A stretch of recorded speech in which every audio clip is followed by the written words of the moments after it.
Сәлем шаян тиктормас һәм һәр вакыт кызыксынучан дусларым. Сезнең кулларыгыз эшкә тотынырга әзерме инде? Алайса тизрәк кушылыгыз, бергәләшеп башлап җибәрик. Бүген без сезнең белән шаян бал кыртын ясаячакбыз. Моның өчен безгә кара һәм сары катыргы кисәкләре, менә шундый күп төрле бизәгечләр, таякчык, кашы, төсле фломастерлар һәм җилем яисә ике яклы скотч кирәк булачак. Эшебезне башлап җибәрәбез. Баштан катыргы кисәкләреннән 5 түгәрәк кисеп чыгабыз. Икесе кара төстә, өчесе сары төстә. Башлыйбыз.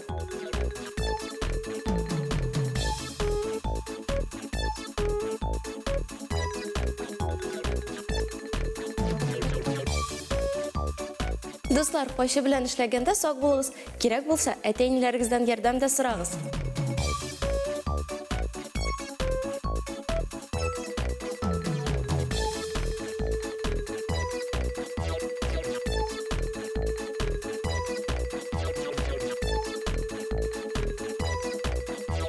Булды.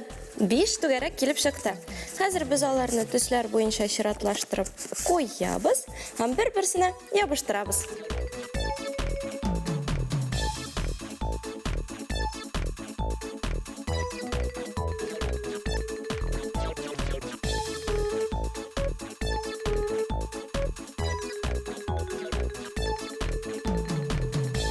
Булды. Менә шулай килеп чыкты.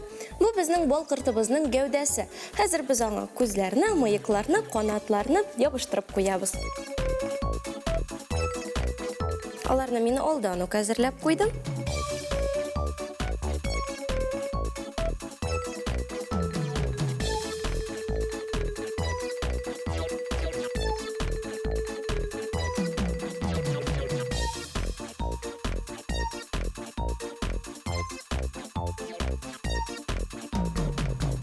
Менә шулай килеп чыга.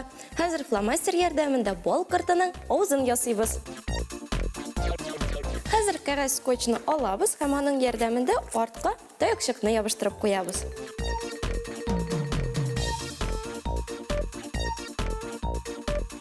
Булды. Менә шундый шаян бал кырты килеп чыкты.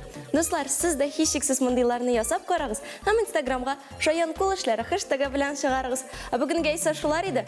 Киләсе очрашуларга кадәр сау булыгыз!